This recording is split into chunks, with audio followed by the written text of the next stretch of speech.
آج کوئی قبر میں ہے اور ہم جمع ہو رہے ہیں، کل ہم قبر میں ہوں گے اور ہمارے لیے کوئی اور جمع ہو رہا ہو۔ خیر کن فلاں بغنیمت شمار عمر، زاں بیشتر کے بانگ برائد کے فلاں نہ مان۔ شیخ سعدی فرماتے ہیں اے فلاں بلائی کر لے، اچھائیاں کر لے، اس عمر کے ایک ایک لمحے کو غنیمت سمجھ لے، اس سے قبل کی آواز آئے کہ فلاں نہیں رہا، تو اپنی زندگی کو پہلے ہی اعمال کا حسن دے لے۔ تو یہ وقت میرے اور آپ کے اوپر آنے والا ہے کہ ہمارے لیے بھی لوگ جمع ہو رہیں گے۔ ہم قبر میں اب تنہائیوں اور قبر کی پہنائیوں میں موجود ہوں گے اور لوگ ہمارے لیے جمع ہو رہے ہوں گے قبل اس سے کہ وہ وقت آئے، کوئی حجت باقی نہ رہے، مجھے اور آپ کو اپنے اعمال کی اصلاح کر لینی چاہیے۔ امام غزالی نے ایک بڑی خوبصورت بات لکھی، آپ فرماتے اللہ نے مرنے والوں کے ذریعے سے جو باقی زندہ بچ گئے ہیں ان پر احسان کیا۔ عرض کی گئی احسان کیسے؟ وہ تو دکھوں میں مبتلا ہیں، جن کا بھائی چلا گیا ان کا کلیجہ پھٹ رہا ہے، جن کا باپ چلا گیا ان کی دنیا اندھیر ہو گئی، جن کی ماں چلی گئی ان کے سامنے روشنی کا کوئی حوالہ نہیں رہا ہے، جس کا بیٹا چلا گیا اس کی کمر ٹوٹ گئی، جس کا بھائی چلا گیا اس کے بازو ٹوٹ گئے، اور تم کہتے ہو اللہ نے مرنے والوں کے ذریعے سے جو باقی پس ماندگان ہیں ان پر احسان کیا۔ یہ احسان کیسے ہے؟ امام غزالی فرماتے ہیں احسان اس معنی میں ہے کہ اللہ نے مرنے والے کی موت کو ان باقیوں کے لیے عبرت کا نشان بنایا ہے۔ اگر اس کی موت ان کے لیے عبرت بنا دی جاتی تو یہ کیا کرتا؟ تو اللہ تعالیٰ نے گویا ان کی موت سے اس کو ایک اور موقع سنبھلنے کا دیا ہے کہ وہ لوگوں کی، عزیزوں کی، رشتہ داروں کی موت کو دیکھ کر اپنی زندگی کی راہوں کو ٹھیک کر لیں۔ یہ جو مرنے والے ہیں یہ ہمارے لیے پیغام ہے موت کا، اور ہم ان سے دیکھ کر اپنی زندگی ٹھیک کر سکتے ہیں۔ حضرت یعقوب علیہ السلام جلیل القدر نبی گزرے ہیں، بنی اسرائیل کے مقتدا اور امام نبی۔ آپ نے حضرت اسرائیل سے وعدہ لیا ہوا تھا کہ میری روح قبض کرنے کے لیے اچانک نہیں آنا، بلکہ پہلے کو قاصد یا پیغام بھیج دینا تاکہ میں موت کی تیاری کرنا، کیونکہ اچانک موت سے حضور نے بھی پناہ مانگی۔ اللہم انی اعوذ بک من الموت الفجات، اے اللہ اچانک موت سے تیری پناہ چاہتا ہوں۔ تو حضرت اسرائیل علیہ السلام سے وعدہ لیا تھا حضرت یعقوب علیہ السلام نے کہ قبض روح کے لیے اچانک نہیں آنا، پہلے کو قاصد یا پیغام بھیج دینا۔ انہوں نے وعدہ کیا تھا، نبی تھے، ان سے وعدہ انہوں نے کر لیا۔ کافی مدت گزری تو حضرت اسرائیل آ گئے، پوچھا کدھر آئے ہو؟ کہا قبض روح کے لیے آئے ہو۔ کہا تم نے تو وعدہ کیا تھا پہلے کو قاصد یا پیغام بھیجوں گا، تم نے نہ کو قاصد بھیجا اور پیغام بھیجا اور قبض روح کے لیے آ گئے۔ حضرت اسرائیل نے عرض کی حضور میں نے تو کئی قاصد بھیجے تھے، فرمایا میرے پاس تو ایک بھی نہیں آیا۔ کہا حضرت آپ کے سامنے کتنے لوگوں کی موت واقع ہوئی، یہ میرا قاصد نہیں تھا تو اور کیا تھا؟ آپ کی داڑھی میں سفید بال آ گئے، یہ میرا قاصد نہیں تھا تو اور کیا تھا؟ آپ کی آنکھوں میں سفیدی اتر آئی، یہ میرا قاصد نہیں تھا تو اور کیا تھا؟ آنکھوں میں سفیدی کا آ جانا، بالوں میں سفیدی کا آ جانا، کمر میں خم آ جانا، اٹھتے ہوئے جنازے، پھیلی ہوئی قبریں، یہ پیغام ہے، قاصد ہے موت کا۔ حضرت عمر فاروق رضی اللہ تعالیٰ عنہ ایک دن دربار میں بیٹھے ہوئے تھے، ایک شخص آیا اور آپ کو دیکھ کر کہنے لگا یا عمر لا تنسا موتک، عمر اپنی موت کو نہیں بھولنا۔ کب کپا کے رہ گئے، اس کو بلایا، شکریہ ادا کیا، کہا میاں کبھی روز آ جایا کرے نا تو تجھے مہینے کے بعد تنخواہ بھی دیا کروں گا۔ بڑے دربار میں وہ روزانہ آتا ہے۔ حضرت عمر فاروق کام میں لگے ہیں، وہ کہتا ہے یا عمر لا تنسا موتک، عمر اپنی موت کو نہیں بھولنا۔ مہینے کے بعد اس کو تنخواہ بھی دیتے ہیں۔ ایک دن وہ آیا، آپ نے اس کے ہاتھ میں اس کا مشارہ دیا، کہا آج کے بعد نہیں آنا۔ حضرت مجھ سے کوئی گستاخی ہوگی؟ فرمایا نہیں۔ تذکیر موت کی ضرورت نہیں رہی؟ فرمایا نہیں۔ کوئی اور بندہ رکھ لیا؟ فرمایا نہیں۔ تو کہا پھر حضور مجھے بتائیں نا مجھے کیوں چھٹی دی جا رہی ہے؟ حضرت عمر فاروق چھم چھم رونے لگے اور داڑھی پہ ہاتھ رکھا، ایک بال الگ کیا، وہ بال سفید ہو چکا تھا۔ کہا میاں پہلے تو یاد دلاتا تھا، اب تیرے آنے کی ضرورت نہیں رہی، یہ میرے گھر میں مجھے بتانے والا آ گیا اور یہی مجھے موت نہیں بھولنے دے گا۔ داڑھی میں سفید بال آ گیا، کہا میاں اب تیرے آنے کی ضرورت نہیں ہے، ہماری تو پوری داڑھی بھی سفید ہو جائے۔ وہ کیا کہا تھا میاں محمد بخش، اور پھر کہ رومی کشمیر نے خوب کہا تھا، ہڈیاں کنبڑ گوڈے کھڑکن تے اڑ گیا نک تیرا، اجے بھی بدیوں باس نہ آئے جیو مرد دلیرا۔ یا ایھا الانسان ما غرک بربک الکریم، اے انسان تجھے کریم رب کے دروازے سے کس نے دور ہٹا دیا؟ الذی خلقک فسواک فعدلک فی ای صورت ما شاء رکبک، جس نے تجھے پیدا کیا، تیرے اعضاء کو توازن دیا، تجھے غسل اور جوانی بخشی، تجھے چلنے کا سلیقہ دیا، تجھے بولنے کا طریقہ دیا، تجھے سوچنے کے لیے دماغ دیا، تجھے سماعتوں کے پردے دیے۔ آج شیروں کو تو نچا لیتا ہے، ہاتھیوں کو تو بٹھا لیتا ہے۔ اے انسان ذرا غور تو کر، اس رب کا شکر کر، کیوں بھول گیا اس رب کو جس نے تجھے پیدا کیا؟ اگر تجھے پیدا ہی نہ کرتا تو کیا کرتا؟ پھر پیدا کر کے چھوڑ دیتا تجھے، اگلا تیری ذمہ داری اپنے ذمہ کرم پہ نہ لیتا تو بچا تجھے گرمی کی سختی سے کون بچاتا؟ تجھے ٹھٹرتی ہوئی سردی سے کون بچاتا؟ ماں کے سینے میں تیرا پیار نہ ڈالتا، ممتا اس ماں کے سینے میں نہ ڈالتا، تجھے گندگی میں لتھڑے ہوئے کو کون اٹھاتا؟ لیکن اس نے پیار ڈالا ماں کے سینے میں، جس نے تجھے پہلے چوما پھر اس نے تجھے دھویا۔ انسان غور تو کر، ما غرک بربک الکریم، اس رب کو بھول گیا ہے، الذی خلقک، جس نے تجھے پیدا کیا۔ ماں نے بیٹے کو پیدا نہیں کیا، جنم دیا ہے، لیکن اتنے احسان ہیں کہ ساری زندگی بھی انسان ماں باپ کا حق نہیں ادا کر سکتا۔ جس ماں نے جنم دیا ہے اس کے حق نہیں ادا ہو سکتے، تو جس رب نے تخلیق کیا ہے اس کے حق کیسے ادا ہو رہے؟ اس لیے کہ انسان ذرا غور تو کر، اس نے تجھے پیدا کیا تو بھول گیا اس رب کو۔ اپنے ذرا ماضی کو دیکھ کہ تو کہاں سے کہاں پہنچا۔ تیری زبان میں، تیرے منہ میں زبان کا لوتھڑا تھا، بولنے کا سلیقہ نہیں تھا، کس نے اس کو لفظوں کی حرمت سے آشنا کیا؟ تیرے کانوں میں پردے تھے لیکن سمجھنے کا طریقہ نہیں تھا، لیکن کس نے تیری سماعتوں کو شعور بخشا؟ کس نے تجھے چلنا سکھایا؟ کس نے تجھے بولنا سکھایا؟ کس نے تیری چھاتی میں زور رکھا؟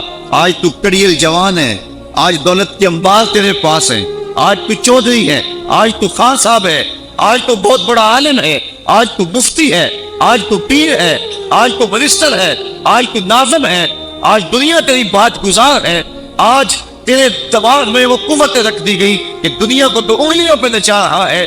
ذرا پلٹ کے دیکھنا پیچھے، ذرا پیچھے لوٹ کے تو دیکھ، تو چار پائی کے سہارے بھی چلنا نہیں جانتا تھا، پھر تجھے چار پائی سے چلنا سکھایا، پھر تجھے چلنا، اور چلتا تھا 2 قدم تو گر پڑتا تھا۔ ذرا ماضی کی طرف پلٹ کے دیکھ، اور تو بھول گیا رب کو جس نے تجھے اتنا کچھ دیا۔ چل ماضی کی طرف پلٹ کے نہیں دیکھنا، مستقبل کی طرف ہی جھانک کے دیکھ لے۔ ایک وقت پھر دوبارہ تیرے اوپر ایسا آئے گا، پھر تیری بولتی بند ہو جائے گی، پھر تیرا چلنا بند ہو جائے گا۔ چار پائی سے لگ گیا، بورے میں تکلیف ہو گئی، طوفانی زدہ ہو گیا۔ سارے گھر والے 4 دن تو بڑی خدمت میں لگے رہے، لیکن انہیں اپنے کام بھی تو کرنے تھے۔ پھر آہستہ آہستہ تجھے اگنور کرنا شروع کر دیا، تو بھی اس بات کو سمجھنے لگا۔ پھر وہ وقت بھی آیا کہ تیری چار پائی کو اندر سے اٹھا کے برآمدے میں رکھ دیا کہ بابا کھانستا ہے، بچے ڈسٹرب ہوتے ہیں، جراثیم پھیلتے ہیں۔ اب نوکر تجھے روٹی دینے لگا۔ شام کو بیٹا آتا ہے، 2 لمحے کھڑا ہوتا ہے، پھر اپنے بیڈ روم میں چلا جاتا ہے، تو اس کی صورت کو ترستا رہتا ہے۔ آج تیری زندگی اجیرن بن گئی، پھر تیرے اوپر ایسے عملے بیماریوں کے ہوئے، ایسی تکلیفیں ہوئی، بول و براز بھی اوپر، لوگ ناک پہ کپڑا رکھ کے تجھے اٹھاتے ہیں۔ اس وقت تو اپنی زندگی سے تنگ آ گیا، تو کہتا ہے ڈاکٹر کو لگا زہر کا ٹیکہ، مجھے موت آ جائے۔ بتا ہم تجھے موت بھی نہ دیتے تو کیا کرتا؟ ہم نے تجھے زندگی دی تھی، یہ ہمارا احسان، اور اب تمہیں موت اگر دیں گے تو یہ بھی ہمارا احسان ہے۔ اگر تو تڑپتا تھا، تیری زندگی جو ہے وہ اجیرن بن چکی تھی، سارے تجھ سے تنگ آ گئے تھے، تیرے بیٹے بھی کہتے دعا کرو اللہ بابے کو پردہ دے دے، سارے تیرے پردہ مانگ رہے تھے۔ اب بتا کہ ہم تجھے پردہ بھی نہ دیتے تو کیا کرتا؟ ثم اماتہ فاقبرہ، شکر کر ہم نے تجھے موت عطا کر دی، فاقبرہ، اور پھر اس کے بعد تجھے قبر دی۔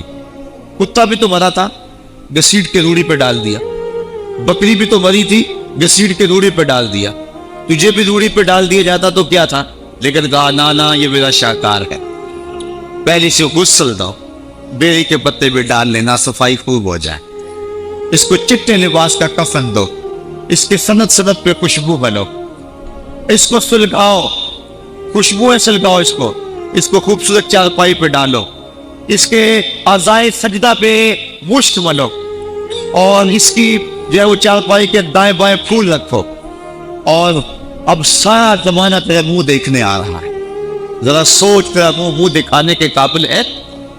اور پھر کہا اب اس کو اٹھاؤ قبرستان میں لے چلو، زمانہ آ گیا، تو آج دلہا بنا ہوا ہے اور زمانہ تیری برات بنی ہوئی ہے۔ اور کہا کہ ایک آدمی نہ اٹھائیں، اس کا پروٹوکول ہے، اس کو 4 آدمی اٹھائیں، کندھا بھی بدلتے رہیں، کہا زیادہ تیز بھی نہ چلنا، میرے شاہکار کو کہیں جھٹکا نہ لگے۔ اور پھر تیرا پروٹوکول امام کعبہ بھی ہو تو وہ پیچھے ہے، تیری لاش آگے۔ تو نے ہمارے ساتھ کیا کیا، ہم نے تیرے ساتھ کیا سلوک کیا۔ یا ایھا الانسان ما غرک بربک الکریم، ہم نے کہا اس کے لیے چھوٹا سا گھر بنا دو، اور اس کے اندر پردے میں اس کو رکھ کے اوپر سے مٹی ڈال دو، اوپر پھول ڈال لو، اور پھر اتنی دیر تک کھڑے رہو جتنی دیر تک اونٹ کو ذبح کرتے ہیں، اس کی کھال ادھیڑتے ہیں، اس کا گوشت بناتے ہیں، پھر اس کو تقسیم کرتے ہیں، اور پھر آؤ تو دعائیں شروع کر دو، کبھی کل کی محفل سجا دو، کبھی 10ویں کی، کبھی چہلم کی۔ اے انسان، تیرے ساتھ جو کچھ ہوا لوگوں کی نظروں کے سامنے تجھے رسوا تو نہیں کیا میں نے۔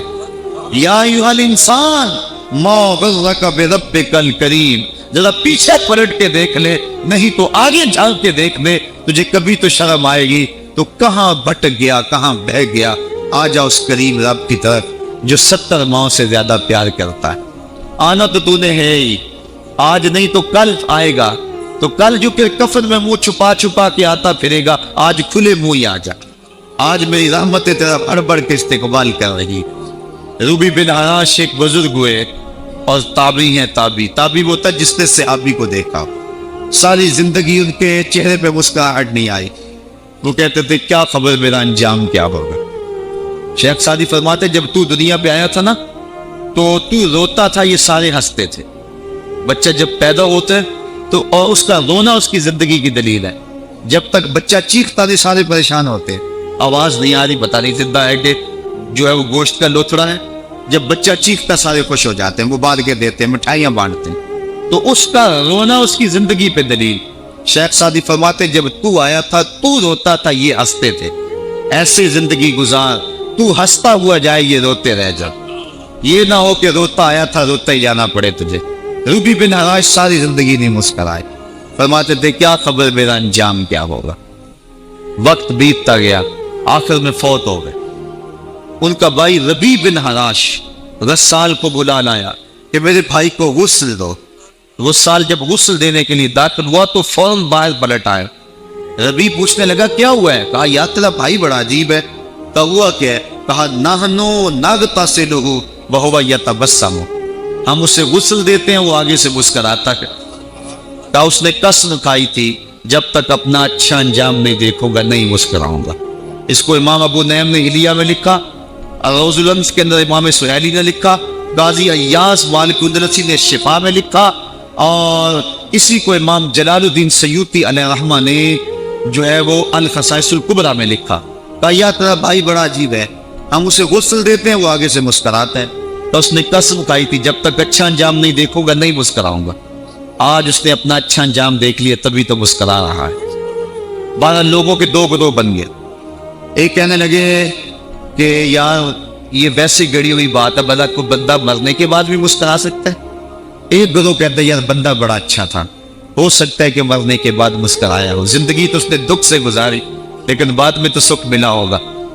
اتنے میں انہیں غسل دے دیا گیا، لوگ اکٹھے ہو کے ان کے گھر آ گئے، انہیں کفن دے کے پٹڑے پہ ڈال دیا گیا۔ ربیع بن حراش نے جب لوگ باتیں کر رہے تھے، کوئی کہہ رہا تھا صحیح ہے، کوئی کہتا ہے غلط تھا، تو اس نے کفن سے ہاتھ باہر نکالا اور لوگوں کو کہا السلام علیکم۔ لوگوں نے کہا وعلیکم السلام، اتتکلم بعد الموت، عجیب بات ہے مرنے کے بعد باتیں کر رہے ہو۔ قال نعم اتکلم بعد الموت، کہا ہاں میں مرنے کے بعد ہی باتیں کر رہا۔ عرش فرش تے تے مکے پہ گیا شور، بلے شاہ سا مرنا نہیں تے گور پہ کوئی غور۔ فَلَنُحْيِيَنَّهُ حَيَاتًا طَيِّبَةً، ان کو حیات طیبہ بخش دی جاتی ہے جو اللہ کے نام پہ اپنی زندگی گزار دیتے ہیں۔ میرا رب کہتا ہے کہ میں ان کو مرنے نہیں دیتا، ان کو ستھری اور پاکیزہ زندگی دیتا ہوں اور اقبال کہتا ہے فطرت ہستی شہید آرزو رہتی نہ ہو، خوب تر پیکر کی اس کو جستجو رہتی نہ ہو، موت کو سمجھا ہے غافل اختتام زندگی، یہ ہے شام زندگی صبح دوام زندگی۔ تو کہا مرنے کے بعد باتیں کیا ہو؟ لوگوں نے کہا بتا پھر تیرے رب نے تیرے ساتھ سلوک کیا کیا؟ تو ربی جو فوت ہو چکا ہے کہتا ہے استقبلنی ربی غیر غضبان واستقبلنی بروح بریئان۔ کیا پوچھتے ہو؟ اس کے قدرت والے چہرے پہ کوئی غصہ نہیں تھا، اس نے روح و ریحان کے پھولوں کے ہار میرے گلے میں ڈالے۔ لوگوں نے باتیں پوچھنا شروع کر دی، موقع مل گیا ایک مردہ بول پڑا، کوئی ادھر کی پوچھ رہا ہے کوئی ادھر کی پوچھ رہا ہے۔ امام ابو نعیم لکھتے ہیں کہ جب لوگوں نے سلسلہ کلام طویل کر دیا تو ربی بن حراش نے کہا اجلوا بی ولا تؤخروا بی لأن ابا القاسم ينتظر علی الصلاۃ، دیر نہ کرو مجھے جلدی جلدی قبرستان میں لے جاؤ، تم مجھے باتوں میں لگا رہے ہو، امام الانبیاء میرے جنازے کا انتظار کروا رہا۔ لوگوں نے جنازہ پڑھا اور اپنے گھروں میں آنے کی بجائے سیدھا ام المومنین حضرت عائشہ صدیقہ رضی اللہ تعالی عنہا کی چوکھٹ پہ چلے گئے اور جا کے سارا ماجرا کہا۔ وہ ابھی بقید حیات تھی، کہ ایک آدمی نے مرنے کے بعد یوں باتیں کی ہیں، آپ اپنی رائے بتائیں کہ یہ کیا ہو سکتا ہے؟ تو ام المومنین رضی اللہ تعالی عنہا نے فرمایا تم کیوں پریشان ہو گئے ہو؟ میرے سرتاج آقا فرما گئے ہیں کانا رجل من امتی یتکلم بعد الموت، میری امت میں ایسے مرد بھی ہوں گے جو مرنے کے بعد باتیں کیا کریں۔ تو وہ لوگ جنہوں نے اپنی زندگی اللہ کے نام لگا دی اور اس کے ذکر کے نام لگا دی، وہ مرنے کے بعد بھی ابدی اور سرمدی زندگی پاتے ہیں۔ اور جو لوگ اللہ سے بے بہرہ ہیں، اس کی خشیت سے جن کا سینہ خالی ہے اور دین کا چراغا جن کے سینے میں نہیں ہے، وہ چلتے پھرتے بھی مردہ ہیں۔ ان کے سینے میں دھڑکتا ہوا دل تو ہے لیکن تمانیت کا نور اس میں نہیں رکھتے ہیں۔ وہ دھرتی کے اوپر چلتے تو ہیں لیکن دھرتی کا بوجھ ہیں، لیکن یہ لوگ وہ دھرتی کی چھاتی میں ہیں لیکن دھرتی کا وقار ہے۔ ان کی قبروں سے بھی زندگی پھوٹ رہی ہے اور ضیائیں پھوٹ رہی ہیں۔ میں جب بھی کبھی لاہور گیا ہوں تو ایک منظر مجھے اپنی طرف کھینچتا ہے، جب میں دریائے راوی کے اس پار ہوتا ہوں تو میں ایک قبر دیکھتا ہوں جس پہ حسرتیں برس رہی ہیں۔ وہ بر صغیر کا مطلق العنان حکمران، جس کی اشارۂ ابرو سے ہندوستان کی تقدیر بدلتی تھی، آج چند تاش کھیلنے والی ٹولیاں اس کی قبر پہ بیٹھی ہیں۔ اس کی محبوب بیوی جو بادشاہ کے پیچھے بیٹھتی تھی اور پردہ پیچھے لٹک رہا ہوتا، بادشاہ کا کوئی فیصلہ اسے ناگوار ہوتا، پیچھے سے وہ کمر ٹھوکتی، بادشاہ فیصلے بدل لیتا۔ جس کے اشارۂ ابرو سے ہندوستان کی تقدیر کے فیصلے تبدیل ہوتے تھے، اس کی قبر بھی ساتھ ہی اندھیرے میں کی۔ اور اس کی بیٹی کی قبر کے اوپر زیب النساء کے مقبرے پہ لکھا ہے بر مزار ماں غریباں، نہ چراغے نہ گلے، نہ پرے پروانہ سوزد، نہ صدائے بلبلے۔ ہم غریبوں کی قبر پہ کون چراغ جلانے آئے گا، کون پھول ڈالنے آئے گا؟ نہ کوئی بلبل گیت گانے آئے گی اور نہ کوئی پروانہ پر جلانے آئے گا۔ یہ وہ جو مطلق العنان تھے، یہ ان کی قبر کی کہانی سنائی۔ اور جب میں دریائے راوی کا کنارہ پار کرتا ہوں تو ایک لوح مزار وہ بھی ہے جہاں جلی حروف پہ لکھا ہے گنج بخشے فیض اعلیٰ، مظہر نور خدا، ناک سارا پیر کامل، کامراں راہ رہنما۔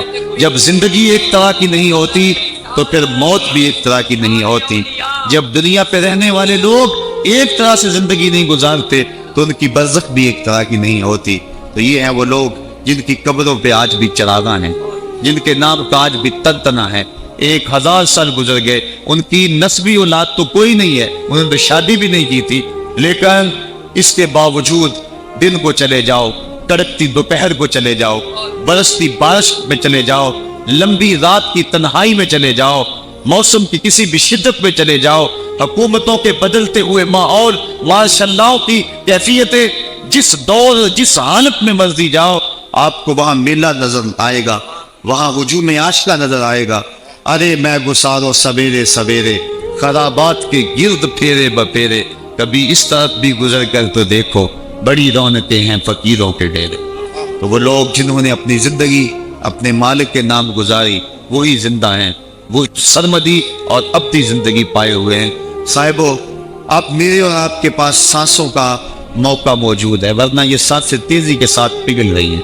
میں کل امام راضی کو پڑھ رہا تھا، وہ کہتے ہیں ایک بزرگ فرماتے ہیں مجھے سمجھ نہیں آ رہی تھی ان الانسان لفی خسر کی، کہ بے شک انسان گھاٹے میں ہے. تو میں سوچ رہا تھا کیسے گھاٹے میں ہے. تو کہا کہ مجھے سمجھ اس طرح آئی کہ میں بازار گیا، میں نے ایک شخص کو دیکھا جو پھٹے پہ برف رکھ کے بیچ رہا تھا اور آواز کیا لگا رہا تھا، ارحمو ارحمو من یذوب راس مالہ، اور رحم کرو اس بندے پہ اگر تم نے تھوڑی بھی دیر لگا دی اور میرے سے سودا نہ خریدا تو میرا جو راس المال ہے میرا وہ بھی لٹ جائے گا، کیونکہ برف تو میری پگھلی جا رہی ہے، اور اگر تم نے خرید لی میری برف تو میرے پیسے کھڑے ہو جائیں گے، اور اگر تم نے میری برف خریدنے میں دیر کر دی تو جو میں نے پیسے لگائے ہیں میرے وہ بھی پورے نہیں ہوئیں گے. تو وہ کہہ رہا تھا ارحمو من یذوب راس مالہ. وہ کہتے مجھے ان الانسان لفی خسر کی سمجھ نہیں آ رہی تھی، اس کے اس جملے کو سن کے سمجھ آ گئی کہ انسان جلدی جلدی اپنی سانسوں کو گوا رہا ہے، اسے چاہیے کہ جلدی جلدی ان سانسوں سے کام لے لے، ورنہ یہ سانسوں کی برف پگھل جائے گی اور اس کی یہ پونجی بھی برباد ہو جائے گی. تو صاحبو میں اور آپ لمحہ لمحہ موت کے قریب ہو رہے ہیں، لمحہ لمحہ موت کے قریب ہو گئے. آج میں دوپہر کو بیٹھا تھا تو وہ ایک شخص آ کے میاں صاحب کا شعر پڑھنے لگا، دیگر تے دن گیا محمد عورت نو ڈب جانا. تو میری نظر چلی گئی، میں نے کہا ابھی تو 10 بجے ہوں گے.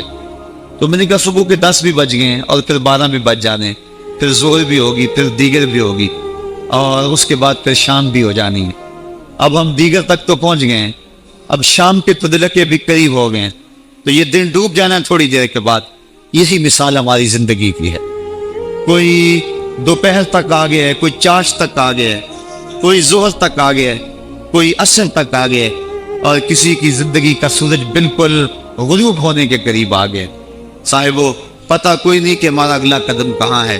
اس سے قبل کہ کوئی حجت باقی نہ رہے، مجھے آپ کو اپنی زندگی پہ نظر ثانی کرنا ہوگی، اپنے گناہوں کا اور اپنی نیکیوں کا حساب لگانا ہوگا. ایک ترازو تو کل محشر کے میدان میں لگے گا، ایک ترازو ضمیر کی عدالت میں آج ہی لگانا ہوگا. ہمیں دیکھنا ہوگا ہمارے پلے کتنے عمل ہیں اچھے، اور جو اچھے عمل ہیں ان میں خلوص والے کتنے ہیں، لوگوں کے دکھاوے والے کتنے تھے، رب کے لیے کتنے عمل کیے اور لوگوں کے لیے کتنے کیے. تو پھر ترازو لگا کے ہم نے اپنے اعمال نامے کو آج ہی تولنا ہے اور وزن کرنا ہے اور اپنی زندگی کو نیکی کا غسل دینا ہے. وقت کٹ رہا ہے، زندگی لمحہ لمحہ موت کے قریب ہو رہی ہے. قبل اس سے کہ کوئی حجت باقی نہ رہے ہم ہاتھ ملتے رہ جائے، پچھتاتے رہ جائے تو کیا فائدہ ہوگا. بلکہ میں نے تو پڑھا کتابوں میں، علماء لکھتے ہیں قیامت کے دن تو نیکوکار بھی پچھتائیں گے. بدکاروں نے تو پچھتانا ہی پچھتانا ہے، نیکوکار بھی پچھتائیں گے. بدکار تو اس لیے پچھتائیں گے اور اتنے گناہ کیوں کیے، تو نیکوکار کیوں پچھتائیں گے. جب وہ اپنے اچھے اعمال کی جزا دیکھیں گے تو وہ پچھتائیں گے، ہائے جو چند لمحے ضائع ہو گئے وہ بھی کیوں ضائع ہو گئے، وہ بھی میں نے کیوں برباد کر دی، وہ بھی اس راستے پہ ڈالے ہوئے ہوتے. تو آج مجھے آپ کو موقع ہے، دیکھیں قبریں، کتنی قبریں جو ہیں وہ ہمارے کتنے ملنے والے، ذرا نظر دوڑائیں نا. آج ہم کتنوں کو کندھوں پہ اٹھا کے قبرستان چھوڑائے ہیں. حضرت غوث اعظم رضی اللہ تعالیٰ عنہ فرماتے ہیں جا کے قبرستانوں میں دیکھو کتنے کتنے حسینوں کی مٹی خراب ہو رہی، جو اپنے بدن پہ ایک چٹکی مٹی نہیں پڑنے دیتے تھے، آج ان کا کفن بھی تار تار ہو گیا. جو اپنے کلف لگے کاٹن کو سلوٹ نہیں آنے دیتے تھے، آج ان کے کفن بھی ٹوٹ گئے ہیں اور ہڈیوں کے جوڑ جوڑ الگ ہو گئے. تو وقت ہمارے اوپر وہ آنے والا ہے. کسی نے آج تک موت کا انکار نہیں کیا. میں نے لوگوں کو خدا کا انکار کرتے دیکھا، آپ نے بھی دیکھا، لیکن کوئی موت کا آج تک انکار کرتا نہیں دیکھا گیا. موت اپنا آپ منوا لیتی ہے. میں اور آپ موت کے بتدریج قریب ہو رہے ہیں. ہمارا اٹھنے والا ہر قدم ہمیں موت کے قریب کر رہا ہے.